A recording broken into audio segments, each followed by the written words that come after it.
제가 그리스도인으로서 이만큼 좀 살고 보니까 사람이 살면서 무엇이 가장 중요할까 하는 그런 이제 생각을 할 때가 좀 덜어 있어요. 전 나름대로 그저 두 가지 정리를 이렇게 생각을 해본다면 내가 누구냐라고 하는 정체성입니다. 나는 누구냐.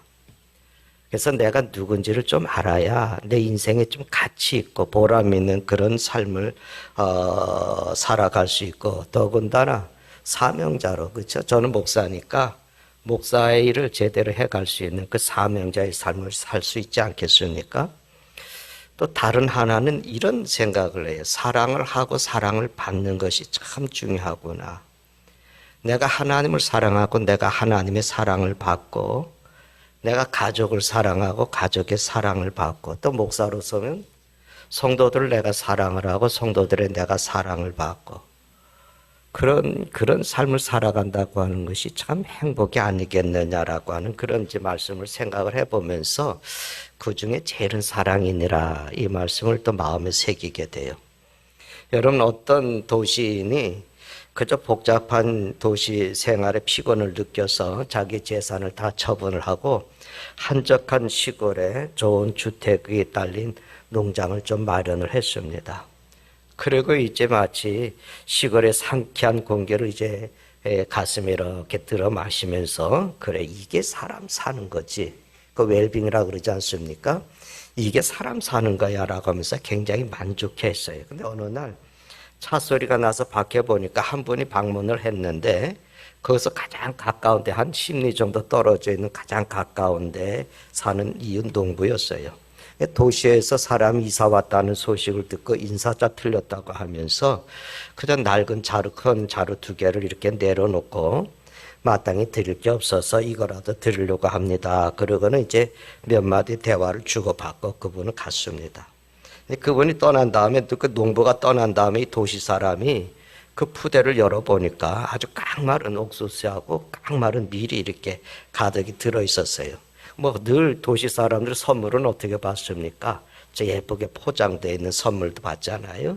거기다 카드도 들어가 있고 그러는데 늘 그런 것만 생각하다가 이분이 그거 보고 이게 왜 줬지? 이걸 왜 줬지? 그러면서 창고에 넣어뒀다고 그래요. 그런 아침마다 이제 그거를 이 닭에게 모이로 이렇게 사료로 줬다 그럽니다. 수개월이 지난 이후에 이 도시 사람이 그 이웃집 그 농부의 집을 방문을 하게 되었는데 근데 그 눈앞에 자기가 늘 그리고 있었던 멋진 사진, 멋진 그 사진이나 그림에서만 볼 수 있는 그런 풍광이 쫙 펼쳐지는 것을 봤어요. 온 밭에는 누런밀이 자라고 그저 밀이 바람에 슉슉 흔들리게 되고 그리고 그 테두리에는 아주 그냥 아주 그냥 길쭉한 옥수수대들이 팔뚝만한 옥수수들을 주렁주렁 달고 있었어요. 너무 부러워서, 야, 너무 좋습니다.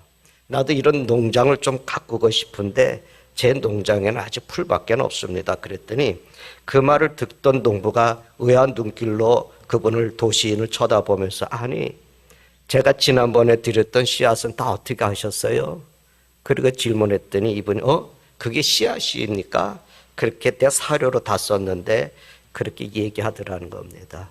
그래서 농부가 어이없다는 듯이 그저 그냥 파한대소를 하고 도시에서 오셨다 그래서 내가 제일 좋은 것을 골라서 심으시라고 드린 건데 그러면서 이제 만고의 진리를 다시 한번 새겨줬다고 그래요. 선생님, 농부가 되기 위해서는 한 가지를 꼭 기억하셔야 됩니다. 거두려면 반드시 심어야 됩니다. 이런 이제 얘기를 했다고 그래. 진리 아닙니까? 이거는 뭐 우리 다 알고 있는 거거든요. 그러니까 거두기 위해서는 심어야 한다는 것은 우리가 다 인생의 길에서 각인시켜 놔야지 될 인생의 교훈입니다. 어떤 상황이든지 어떤 환경이든지 상관이 없습니다. 이거는 우리 모든 삶에 적용이 되는 거예요. 우리가 노새 이런 노래 많이 불러보셨어요? 연세 드신 분들은 노새 노새 젊어서 노새 늙어지면 못 노나니 아주 흥겹게 막 노래들 부르고 그랬는데 이게 반은 맞고 반은 틀려요. 뭐 그 당시에 순간에 흥겨울 수는 있겠지만 현실이 그게 아니죠.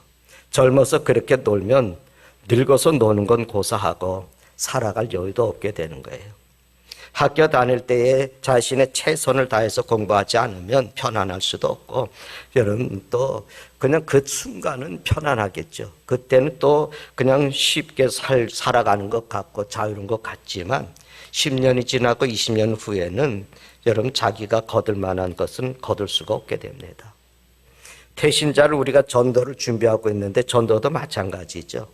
우리가 부지런하게 씨를 뿌리지 않으면 총력 전도의 날 우리는 아무것도 없이 그저 빈손으로 이 자리에 우리가 참석을 해야지 됩니다. 여러분 우리 인생에 무엇을 어떤 아름다운 것을 거두길 원하시느냐. 그렇다면 하나님이 제정하신 이 축복의 이 은혜의 길, 다시 말씀드리면 추수의 법칙을 우리는 기억을 해야 돼요. 오늘 여러분 사도 바울의 말씀을 통해서 우리에게 각인시켜 주는 것이 이 말씀이거든요. 다시 한번 우리에게 일깨워 주시는 것이 뭐냐면 심어야지 된다는 거예요. 그래서 하나님의 추수의 법칙은 너무나 간단합니다. 첫째는 이거죠. 심은 것을 거둔다는 법칙입니다. 오늘 그 7절에 있는 말씀을 한번 볼까요? 7절의 말씀을 보면 스스로 속이지 말라. 하나님은 업심여김을 받지 아니하시나니 사람이 무엇으로 씹든지 그대로 거두리라. 그러니까 모든 추수는 어디서부터 시작이 되냐면 씨앗에서부터 시작되는 거예요. 무엇을 얼마나 심었냐에 따라서 추수가 결정이 되는 거예요. 우리가 잘 알잖아요. 팥 심은데 팥 나고 콩 심은데 콩 난다고. 그 콩을 거둔다고 그렇게 하지 않습니까? 이거는 하나님께서 주신 자연의 법칙이에요. 근데 이게 영적인 세계도 마찬가지입니다. 심은 그대로로 거두는 겁니다. 만일 우리가 정직함과 깨끗함을 심는다면 나중에 그 사람은 아름다운 인격을 거두게 될 것이고, 근데 우리 주변에 어떤 사람은 자신들이 심고 있는 것이 전혀 무엇인지를 전혀 생각하지 않는 사람들이 있어요. 그냥 수년 동안 그들은 교만을 심고 부정직을 심고 섭냄을 심고 무절제의 씨를 마음대로 뿌리고 다녀요. 그리고 그로 인해서 쓰디쓴 열매를 거두기 시작할 때 그분들은 굉장히 당황을 하게 됩니다. 얼마 전에 여러분 뉴스에서 봤죠. 신림동에 사고가, 서울에 있는 신림동에서 그 사고가 일어나지 않았습니까? 33살 난 된 조선 이름까지 얼굴까지 다 이제 나타냈는데 33살 난 된 조선이라고 하는 사람이에요. 이제 묻지마 칼부림으로 인해서 이제 졸업을 앞두고 있는 청년의 생명을 빼앗아 버렸어요. 행인들 몇 사람을 아주 상처나 다치게 하고. 근데 이 사람이 이제 잡힌 다음에 이를 묻는 질문에 뭐라 그랬냐면 사는 게 너무 힘들다고. 그건 자기는 억울하다는 거예요. 그러니까 이래서 이렇게 이런 일을 일어나까 다 남 탓을 하는 거죠. 여러분 세상에 사는 게 힘들다고 누구나 사람의 생명을 빼앗습니까? 사는 게 힘들다고 누구나 남의 것을 자기의 것으로 만들어 버립니까? 그래서 그 사람의 삶을 방송국이 추적을 한 거예요. 역으로 계속해서 추적을 해가니까 이미 그 사람은 어려서부터 악의 씨를 뿌려왔어요. 악의 씨를. 어느 연령대, 어떤 연령대도 건강한 삶이 없었습니다. 이 사람 결국에는요, 홍콩에서 비슷한 일이 있었는데 그 홍콩에 일어났던 그 사건들을 모방을 해서 준비를 다 한 거예요. 그리고 나서 그런 범행을 저질렀습니다. 그러나 삶에 있어서 또는 어떤 인간과의 관계에 있어서 왜 나에게 이런 일들이 일어나느냐, 그렇게 생각할 때 우리는 먼저 내가 심은 것을 생각해 봐야 돼요. 그래서 바울 사도가 오늘 본문 8절에 이런 말씀을 하고 있습니다. 자기 육체를 위해서 심는 자는 육체로부터 썩어질 것을 구한다. 왜 썩어질 것을 거두느냐? 왜 파탄의 삶을 거두느냐? 그 이유를 하나님이 설명을 주시는 거예요. 왜냐하면 썩어질 것을 심었기 때문이라고. 그러니까 너 스스로 속이지 말라고. 여러분 썩어질 것을 심고서 우리가 영생을 거두려고 한다면은 여러분 스스로를 속이는 거예요. 하나님을 만연히 여기는 거라고 그랬어요. 우리가 지금 은혜의 시대에 살잖아요. 하나님의 은혜십니다. 다 포용해주고 다 안아주신다. 우리가 구원을 받을 때에 우리는 아무것도 심은 것이 없습니다. 그래서 믿음으로 구원을 받은 거죠. 그래서 그게 은혜라고 그래요. 그런데 구원을 받고 난 후에도 이 심고 거두는 하나님의 법칙은 없어지는 것이 아닙니다. 우리가 심은 것에 따라서 거두게 돼 있는데, 그런데 감사하게도 이 원리는 그저 이제 부정적인 것만 이제 적용이 되는 것이 아니라 긍정적인 면에도, 좋은 면에도 적용이 되는 거예요. 그래서 8절 하반절에 말씀해 보니까 이렇게 말씀을 하거든요. 성령을 위하여 심는 자는 성령으로부터 영생을 거둔다. 그러니까 아주 어릴 때 부모가 아이에게 믿음을 뿌리는 거예요. 주일학교를 보내고 찬송을 가르치고 기도의 모본을 보이고 예배가 무엇인지를 알려주기 위해서 예배당에 데리고 가고 하나님께서 어떠신 분인지를 가르쳐주고, 그리고 사랑을 심고 애정을 쏟아 부어줄 때 그 아이들이 훗날 자라서 믿음의 제목이 될 수 있는 거예요. 여러분 디모데서에 나오는 디모데의 주인공 디모데 아시죠? 바울 사도는 디모데의 이야기를 하면서 그 디모데의 믿음에 대한 이야기를 나갈 때 뭐라 그러냐면 외할머니하고 어머니의 믿음을 얘기를 합니다. 그리고 그의 어머니의 믿음을 이렇게 얘기를 할 때 바울은 이렇게 얘기하죠. 내가 어려서부터 성경을 알았다. 네가 어려서부터 성경을 알았다는 것은 뭐겠어요? 지금 디모데가 이렇게 훌륭한 신앙인이 된 것은 뭐냐면 어느 날 갑자기 그렇게 훌륭한 신앙인이 된 것이 아니라는 거죠. 디모데의 어머니가 그의 마음의 밭에 어려서부터 주님의 율례와 법도와 이 믿음을 심어줬다는 거예요. 그 얘기를 하는 거거든요. 여러분 모세 아시죠? 모세보다 더 위대한 지도자가 이 세상에 있을까? 저는 지금도 옛날 영화지만 10개라고 하는 영화를 볼 때마다 정말 흥분이 되고 감동이 되거든요. 그는 학문적으로나 영적으로나 부족함이 없는 정말 탁월한 지도자였습니다. 그는 이스라엘뿐만 아니에요. 온 세계에 존경을 하는 참된 위대한 지도자죠. 그 후대 오늘까지도 모세라고 하는 이름에는 위대한 지도자라고 하는 명칭이 붙어 있어요. 애굽 왕의 후계자가 돼서 얻게 될 모든 권력, 재물 그걸 다 뿌리치고 자기 백성과 함께 고난받기를 선택했던 그 지도자. 그럼 모세가 어떻게 그렇게 이렇게 존재를 하게 되었느냐? 성경은 그 부모가 모세의 마음에 믿음을 심었기 때문이라고 말합니다. 근데 히브리서 11장에 보면은 모세의 부모의 믿음에 대한 기록이 있어요. 여러분 모세의 부모는 모세가 태어날 때에 그 아름다운 아임을 보았다 이렇게 얘기해요. 이 다른 얘기로 하면은 하나님께서 그 아이를 높게 쓰실 것을 알았다라고 하는 거예요. 하나님의 계획을 그는 믿음으로 본 겁니다. 그래서 어머니의 믿음으로 인해서 그 혼란할 때 암울한 시대에 오히려 애굽의 문물을 배우고 후일에는 200만 명의 동족을 이끄는 리더십을 배우게 됩니다. 여러분 모든 부모가 왕의 명령이 무서워서 자기 아이를 보호하지 못하고 그저 하숫가에 던지는 것을 보고 울면서 고통스러워했을 때 모세의 부모는 왕의 명령을 무서워하지 않았다고 히브리 기자는 얘기를 해요. 그들은 믿음으로 살기로 결단했던 사람들이거든요. 마지막 위기 속에서도 모세는 더 이상 아이를 자기 품에서 키울 수 없을 때에 모세를 갈대의 상자에 실어서 강에 띄어보내면서도 하나님의 뜻과 섭리에 맡깁니다.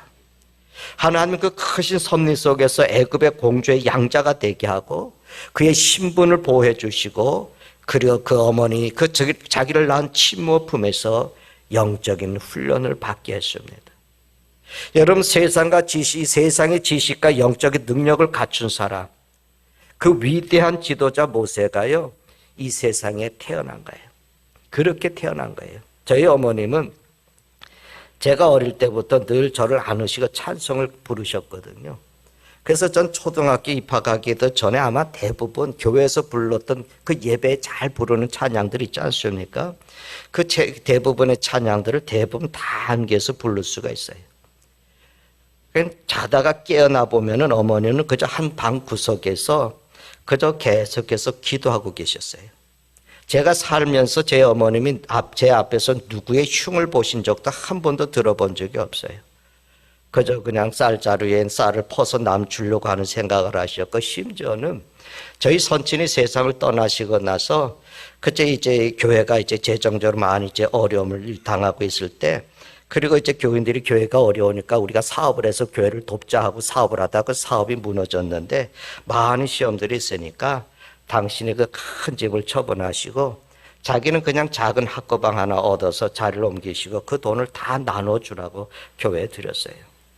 여러분, 제 마음속에 언제나 그분은 제 마음속에 언제나 가장 이 세상에서 가장 귀한 목사가 살아야지 될 믿음의 씨앗을 심어줬습니다. 여러분, 제 장모님은 또 저희 모친보다 더 험하신 분이셨더라고요. 그분은 정말 제가 장가 갔을 때 정말 가난하셨어요. 근데 그 마음은 그렇게 가난하지 않았습니다. 그분은 하나님을 위해서는 일이라면 무엇이든지 다 하셨던 그런 사람이고, 자녀들이 그 많이 있는 그 자녀들인데 다 그저 하나씩 하나씩 품고 기도해주고 언제나 늘 그렇게 양육을 하셨어요. 근데 그분은 자녀들이 다 잘 되는 것을 보시지 못하고 세상을 떠나셨습니다. 근데 지금 그 자녀들은 어디에 내놔도 인격적으로나 성품으로나 신앙으로나 부끄럽지 않은 삶을 살고 있습니다. 여러분, 심은 대로 거두는 거예요. 그래서 오늘 잘 심어야지 되는 거예요. 성령님의 조명을 받아서 여러분의 삶을 좀 돌아봤으면 좋겠습니다. 내가 오늘 거두는 내 삶의 일들은 언젠 내가 심은 겁니다. 근데 오늘 여러분 무엇을 심고 계셔요? 여러분의 생각에 깨끗한 것을 심습니까? 정직한 것을 심습니까? 정말 하나님에 대해서 믿음의 고백을 하면서 심습니까? 여러분 자녀들의 마음에 믿음의 가치관을 심고 있습니까? 입으로는 믿음을 심는다고 하면서 세상을 본받지 말라고 하는 말씀에서 벗어나서 세상의 잘못된 가치관을 자녀들의 마음에 뿌리고 계시지는 않습니까? 입으로는 하나님에 대해서 가르치지만 생활 속에서는 쾌락을 쫓아가고 게으름과 나태함 속에서 살아가면서 자녀들에게 그것을 심어주고 있지 않습니까? 하나님의 법칙은 이거예요. 오늘 내가 뿌린 것은 반드시 훗날 심은 그대로 거둔다는 겁니다. 그런데 두 번째는 뭐냐면 심은 것보다 더 많이 거둔다는 거예요. 여러분, 열매는 씨앗보다 수십 배, 수백 배 더 많은 거잖아요. 그래서 30배, 60배, 100배 주님께서 말씀을 하지 않습니까? 그래서 한 자루의 씨앗이 곳간에 가득 차오게 되는 거거든요. 근데 이 법칙은 뭐냐면 좋은 면과 좋지 않은 면에 다 적용이 되는 거예요. 만약에 내가 그러면 악을 뿌린다 그러면 단순히 악한 일 했는데 이거 벌 받는 것은 끝나는 것이 아니라 내가 심은 것보다 더 많은 악을 거두게 된다고 하나님이 말씀하는 겁니다. 여러분, 하나님의 사람 다윗의 이야기 알잖아요. 다윗이 작은 악을 뿌렸어요. 부하들이 모두 전쟁에 나가 있지 않습니까? 원래 다윗은 전쟁에 앞장서서 싸우던 왕인데 그 다윗이 이제 왕으로서 부하들을 위해서 오히려 염려하고 전장의 형편들을 물어보고 그래야지 되는데 그렇게 나가지를 않고 그저 그날은 그렇게 하지 않고 저녁 늦지막이 이제 일어나서 그때 어슬렁 왕궁을 배회하고 있었습니다. 그때 목욕하던 한 여인을 여인이 눈에 들어온 거예요. 그래서 그 눈을 돌리고 빨리 돌아갔어야지 되는데 그 다윗은 그 자리에서 자기의 마음에 죄악의 씨를 심은 거예요. 그 여인을 그렇게 쳐다보고 있다가 그리고 부하를 시켜서 데려오라고 그럽니다. 그 여인을 왜 데려오고 하는지 지혜로운 부하가 그걸 아는 거예요. 그래서 왕이 그 사람이 누구냐? 묻지도 않은데 여인의 신분을 밝혀줍니다. 왕이요, 이 여인은 왕이 목숨보다 아끼는 충성스러운 부하 우리아의 아내입니다. 이 말은 뭐겠어요? 왕이요, 그러면 안 됩니다. 근데 이 신하의 충고를 무시해버리거든요. 그리고 그날 그 여인을 불러서 그날 동침을 했어요. 원하지 않던 아이가 임신됐거든요. 그 다윗이 고민을 하다가 우리아를 전쟁에서 불러들입니다. 그래 잔뜩 칭찬을 해주고 포상을 내리고 이제 너 집에 가서 내 아내와 함께 쉬어라. 그때는 우리아가 내 동료들이 다 전쟁터에 나가 있는데 내가 어떻게 아내를 품고 잠을 잘 수 있겠습니까? 하면서 들어가지를 않았어요. 다윗이 당황을 하게 됩니다. 그리고 그 우리아를 다시 전쟁터에 내보내면서 사령관에게 얘기하는 거예요. 최전생에 내보내서 죽게 만들어라. 그래서 계략을 세워서 우리아가 막 공격하고 있을 때 다른 부하들이 다 뒤로 슬슬 물러나서 우리아를 죽도록 만드는 거죠. 그러니까 불행과 죄악의 씨앗을 심은 거거든요. 그런데 성경이 뭐라고 말씀하는지 아십니까? 다윗이 집안에 이날 이후에 칼이 떠나지 않는다. 하나님은 그 씨앗을 심었더니 엄청난 것을 거두게 한 거예요. 다윗은 왕이었기 때문에 여러 처첩이 있었거든요. 그건 잘못된 것이 아니었어요. 그 당시에 그 관습에 있어서는. 근데 한 아내에게서 이제 아들을 또 다른 아내에게서 딸을 낳고 또 다른 아내 아들이 낳고 이제 그렇게 형성이 되어졌는데, 그런데 여러분 서로가 문제를 일으키게 됩니다. 배다른 동생을 이제 강간을 하게 되고 거기에 대해서 복수해서 형을 죽이고 이러는 사건이 집안에 일어나는 거예요. 심지어는요, 아버지를 배반을 해서 아버지를 내쫓고 왕위를 찬탈을 합니다. 그리고 그 아들 압살롬은 다윗을 왕궁에서 쫓아내버리고는 다윗의 아내들, 그 후궁들을 전부 다 그저 대낮에 그 백성들이 보는 데 앞에서 그냥 그 사람들을 동침하면서 내가 왕이다, 그렇게 얘기합니다. 다윗은 그날부터 죽는 날까지 그 집안에 칼이 떠나지 않은 것을 보면서 살았다고 성경이 말하고 있습니다. 별거 아닌 것 같았겠죠. 내가 왕으로서 이런 일을 하는 거야, 별거 아닌 것 같았겠지만, 그러나 하나님은 심은 것을 거두게 하셨습니다. 우리가 죄악을 심게 되면 하나의 열매를 거두는 것이 아니고 수많은 악의 열매를 거두게 될 것이라고 하나님께서 우리에게 경고하시는 거거든요. 우리가 적게 심은 것보다 더 많은 것을 거두는 것이 하나님의 법칙인데, 이건 나쁜 면만 아니고 좋은 면에도 동일하게 적용이 되는 거예요. 그러니까 이게 하나님의 은혜가 아니겠습니까? 여러분 마태복음 13장에 보면 예수님께서 천국의 비유로 말씀을 주면서 천국은 마치 겨자씨 하나를 같다. 그래서 사람이 그것을 심어서 자라게 되면 나무가 되는데 그것에 많은 새들이 와서 곁든다. 그럼 당시에 가장 작은 씨앗은 겨자씨였거든요. 이 작은 겨자씨가 심으면 그것이 싹이 나고 나무가 된다는 거죠. 그러고 나서 그 많은 영향력을 끼치게 된다는 거죠. 이 말은 여러분 오늘 우리에게 주는 것은 우리가 성령의 음성을 따라서 작은 선을 행하고 마음의 밭에다가 우리가 선을 심고 또 자녀들의 마음의 밭에다가 작은 것을 심어 놓으면은 그 작은 것이 훗날은 그대로 거두는 것이 아니라 하나님의 축복을 인해서 30배, 60배, 100배의 놀라운 열매를 거둔다고 하는 것을 우리에게 말씀을 하는 거예요. 여러분 무엇을 심습니까? 여러분 가정에 어떤 것을 심습니까? 내 인생의 미래를 위해서 지금 무엇을 심고 있습니까? 여러분, 그럼 마음밭에 심은 작은 씨앗 하나가 자라서 집안 대대로 하나님께 영광을 돌리는 거죠. 오늘 내가 행한 이 작은 씨앗 하나가 자라서 주위에 수많은 사람들이 나로 인해서 행복을 누리고 나를 위해서 복을 얻게 된 것을 우리에게 말씀하고 있습니다. 여러분 무엇을 심겠습니까? 우리에게 무엇으로 심든지 심은 것보다 갑절을 거두게 하시는 것. 그래서 오늘 여러분 선을 심으십시오. 과거 잊어버리십시오. 지난날 모든 거 잊어버리십시오. 오늘부터가 중요한 겁니다. 과거에 내가 무엇을 심었던 어떤 것을 심었던 그 모든 것들을 하나님께 맡기고 오늘 이 말씀을 들은 이후부터는 성령으로 심기를 주님의 이름으로 축원합니다. 그때 반드시 아름다운 것을 수십 배, 수백 배의 열매를 거두게 될 줄 믿습니다. 하나님이 주신 추수의 법칙은 너무 간단한 거예요. 심은 대로 거두는 거고 심은 것보다 더 많은 것을 거두는 거예요. 한 가지를 우리가 더 보게 되면은 이건 뭐냐면 심은 것을 거두는 때가 있다는 거예요. 그래서 이제 9절의 말씀에 보니까 이런 말씀을 하죠. 우리가 선을 행하되 낙심하지 말지니 포기하지 아니하면 때가 이르매 거두리라. 우리는 뭔가 해놓고는 빨리 보상을 받길 원하거든요. 그냥 어린아이처럼 금방 효과가 나타나기를 원해요. 어떤 가정에서 아이를 데리고 이때 아이와 함께 예배를 드렸어요. 야, 우리가 이제 예배 드리고 가정 예배 드리자. 그리고 일주일 후에 자녀가 달라지길 기대하는데 아이는 달라지지 않습니다. 여전히 그저 살던 대로 사는 거죠. 뭐 게임도 하고 컴퓨터도 하고 여전히 주일날 가정 예배를 드리고는 화가 나니까 변하지 않고 화가 나니까 야 이놈아 그러면서 소리를 친다. 이게 오늘 우리들의 현실이거든요.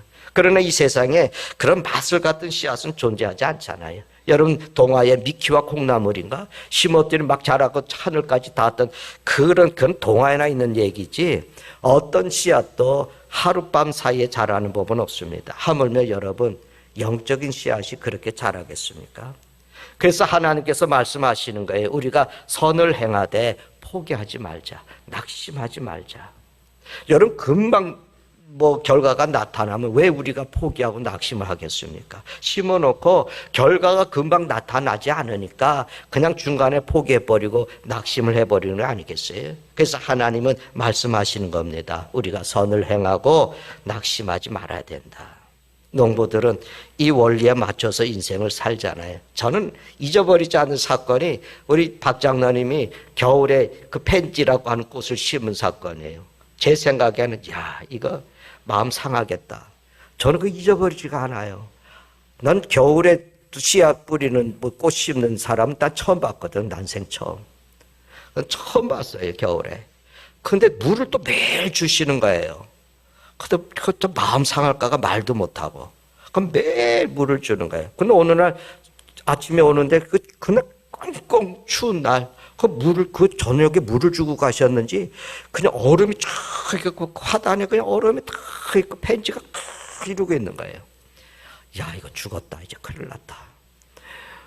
죽었다. 그런데 여러분, 봄에 개가 활짝 피는 거예요. 봄에 노란 꽃이 세상에. 저 그때 처음 나는 농사 지을 줄을 모르니까 처음 경험해 봤어요. 때가 있구나. 뭐든지 때가 있어요. 심으면은 금방 되는 게 아니에요. 그러니까 농부들은 씨앗을 심어놓고 인내를 가지는 거잖아요. 수고하잖아요. 기다림이 없이는 우린 농사 지을 수 없습니다. 그렇지 않습니까? 그러니까 심고 거두려는 사람은 기다려야 되는 거예요. 근데 심자마자 거두려고 하는 사람은 농사 지을 수가 없어요. 믿음의 열매는 이 땅에서 거는 것보다 여러분 제가 보니까 저 세상에 거두는 게 더 많더라고요. 때로는 우리가 믿음의 씨앗을 뿌려놓으면 이 세상에서 거둘 것 같고 그것을 내가 다 볼 것 같은데 그렇지 않을 때가 많아요. 제가 아까 장모님 얘기를 했지 않습니까? 그분은 자녀들이 다 잘 되는 것을 보지 못하셨어요. 근데 지금 와서 보면 그 자녀들이 다 자기 삶의 자리에서 일을 하고 있어요. 건강하게 삶을 살고 평화롭게 삶을 살고 있고 많은 사람들에게 존경을 받고 대접을 받고 그렇게 삶을 살고 있어요. 그분은 그걸 못 보셨어요. 그러나 저 하늘나라에서 그걸 거두셨어요. 우리가 잘 아는 어거스틴 어머니도 그걸 아들이 잘 되고 그 아들이 훌륭한 하나님의 일꾼이 되는 것을 보지 못했어요. 그렇지만 그 사후에 하나님은 그 사람을 세우시고 그 기도에 응답을 해주시고 그 어머니가 뿌린 그 씨앗을 거두게 하셨어요. 오늘 내가 하나님 앞에 말씀으로 심으면 이 땅에서 복과 건강 물질이 찾아온다고 우리가 그렇게 가르칠 수도 있고 그렇게 할 수도 있어요. 그거는 반은 맞고 반은 안 맞아요. 여러분 밤낮 복 받아라 그러는 교회는 여러분 믿지 마세요. 그런 목사에 대해서 여러분 마음을 쏟지 마십시오. 때로는 여러분 이 땅에서 우리가 거두지 못할 수도 있어요. 그렇지만은 하나님은 반드시 그 씨앗을 거두게 하십니다. 대부분 많은 경우에 있어서도 우리가 뿌린 씨앗이 저 천국의 계절에서 거둔다는 거예요. 어느 날 어떤 분이 제게 와갖고 이런 얘기를 하더라고요. 제가 마음에 판 위로를 받았어요. 저를 턱 벗었더니 하늘에서 상급이 커요. 저를 보더니 그런 얘기를 하는 거예요. 그래서 제가 그냥 씨 웃고 말았어요. 그분이 저를 대해서 뭘 알겠어요. 아마 저를 위해서 기도해 주고 계시거든요. 그분이. 그래서 하는 말이 상급, 하늘에서 상급의 큰 종 이렇게 얘기를 해주는데 제가 걔는 위로가 되고 제가 대단하다는 얘기 아닙니다. 보시다시피 대단하지가 못하거든요. 근데 제가 그게 위로가 돼요. 정말 우리가 하나님은 어떤 것은 이 땅에서 거두도록 하시지만 우리가 뿌리는 대부분의 많은 것들은 다른 계절 하나님의 나라에서 거둔다고 말씀하십니다. 여러분 어떤 것은 이 땅에서 열매가 보이지 않을 수가 있어요. 내가 자식을 위해서 그렇게 기도했는데 내 살아 생전에 그 아이가 바뀌는 것을 보지 못할 수 있어요. 그래서 우리가 낙심할 수 있습니다. 그런데 주님은 때가 이름에 거두리라고 말씀하고 있어요. 때가 이름에. 그래서 우리가 소망을 잃지 않고 기도하는 거예요. 그 영혼을 두고 기도하는 거예요. 내 친구의 영혼을 두고 기도하는 거예요. 조지 물러의 기도가 그거 아니었습니까? 자기의 친한 친구의 영혼을 위해서 기도했는데 자기가 죽어도 그 영혼을 구원받지 못하는 구원받는 것을 보지 못하고 죽지 않았습니까? 나중에 장례가 끝난 다음에 그 영혼이 하나님 앞에 돌아오는 역사를 기록을 하고 있잖아요. 사단은 우리에게 속삭입니다. 우리에게 찾아와서 쟁기에서 우리의 손을 내려놓으라고 얘기합니다. 너 그렇게 열심히 살아서 뭐 하냐고. 그렇게 살면 굳은 손밖에 박히는 것이 아니겠느냐고. 네가 열심히 그렇게 신앙의 생활하고 믿음의 생활하고 기도 생활을 한다고 해서 되겠냐고. 이제 됐다고. 이제 네가 그저 자유롭게 살아. 믿음 안에서 우리는 자유로울 수가 있습니다. 자유롭게 살아가라고. 그저 너가 하고 싶은 대로 하면서 살아가라고 우리에게 속삭입니다. 이제는 내 인생을 보상받으라고. 이제는 네 인생을 즐기라고. 그러면서 사단은 우리에게 성령으로 이 땅에서 무언가를 심지 못하도록 썩어질 것을 심도록 자꾸 우리를 유혹을 하는 겁니다. 그러나 여러분, 오늘도 우리 가운데 하나님은 살아계시다는 것을 믿으십시오. 하나님이 우리 하나님이라고 하는 걸 고백을 하십시오. 여러분의 밭을 보십시오. 우리가 때로는 심은 이 씨앗은 싹도 보지 못할 때가 있습니다. 여러분, 사탄이 속이면 우리는 유혹에 빠집니다. 그래, 내가 심은들 나지도 않는데 뭐 하겠느냐. 내가 하나님 말씀대로 살고 정직하게 사업하는데 내게 돌아오는 것이 뭐냐. 저 사람 저렇게 속이면서 하면서 잘 되고 있는데 나는 뭐냐. 우리는 이런 시험에 빠집니다. 근데 오늘 하나님의 말씀에 귀를 기울이십시오. 때가 이르면 거둔다.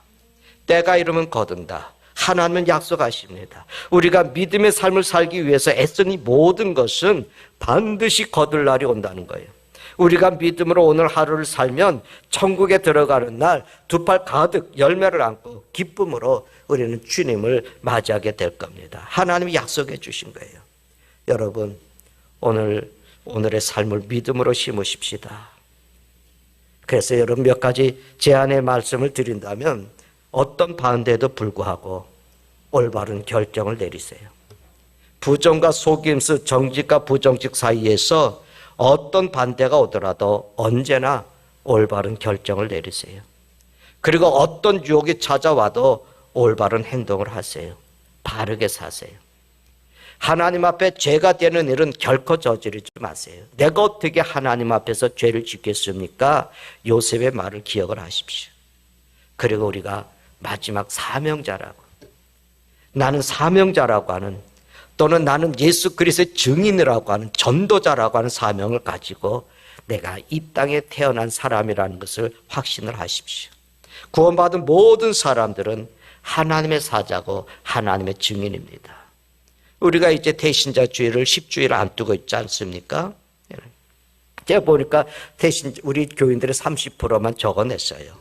그래서 이제 이 얘기는 뭐 교인 가운데, 우리 성도들 가운데 아직도 적어내지 못한 분들이 많거든요. 늦지는 않은 거예요. 그저 성령을 따라서 심어 보십시오. 나는 왜 태신자가 없지? 그 이유는 뭐겠습니까? 내가 심은 거 거둘 겁니다. 여러분, 대형 교회들이 이런 태신자 초청주의를 매년 하거든요. 근데 그들은 아쉬울 게 없어요. 뭐 교회가 차고 넘치는데.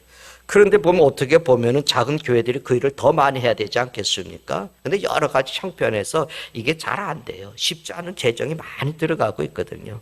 근데 하늘에 한 대형교회 태신자 전도가 있었을 때 그 집회에 이제 그 교회는 평일날 막 3일 동안 막 집회를 하게 되는데 이 대회를 마치고 나서 한 장로님이 간증한 얘기가 남아 있습니다.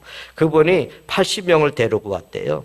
그런데 이제 전도 제 대상할 때 몇 달 전부터 태신자들의 계속 편지를 보내고, 그리고 이제 전도 집회를 하는 날 교회 옆에 있는 뷔페 식당 예약을 해놓고 사람들을 다 초청했고, 자, 그 다음에 이제 다 먹인 다음에 우리 갑시다 그랬더니 80명 중에서 40명만 교회에 왔더래요. 근데 이제 놀라운 것은 그날 그냥 먹고만 갔던 사람들이 나중에 밥만 먹고 가시 미안했던지 그 다음 날 예배에 참석을 하더라는 겁니다. 그분은 그날 많은 재정을 쓰셨겠죠. 그런데 여러분, 어떻게 하든지 우리가 심으면 거둡니다. 하나님은 추수의 법칙에 대해서 우리에게 말씀합니다. 우리의 인생은 하나님의 법칙대로 우리는 열매를 거두는 겁니다. 여러분, 사랑하는 성도 여러분, 성령을 따라서 심으십시다. 그래서 저와 여러분 가운데 하나님께서 맺혀주시는 열매들, 인격이 아름다운 열매들, 삶의 풍요로움만 아니라 영적인 풍요로움의 열매들을 맺을 수 있는 하나님의 사람들로 사실 수 있기를 바랍니다. 기도하십시다. 주님, 오늘도 주신 말씀을 마음에 새깁니다. 그저 우리는 안 될 때마다 세상을 탓하기도 하고 안 될 때마다 그냥 운이 없다라고 얘기할 때가 많습니다. 돌이켜보면 심은 것이 없는데 거두려고 하니까 우리가 나는 힘들 수밖에 없습니다. 만고의 법칙, 심은 대로 거둔다. 때가 이르면 거둔다. 이 말씀을 우리가 각인할 수 있게 도와주셔서 우리 인생을 심게 해주시옵소서. 우리가 혹 이 땅에서 거두지 못하던 아버지 하나님 영원한 나라에서 그 열매가 이 땅에 이루어지는 것을 볼 수 있는 큰 은혜를 우리에게 허락해 주시옵소서. 예수님의 이름으로 기도드리나이다. 아멘.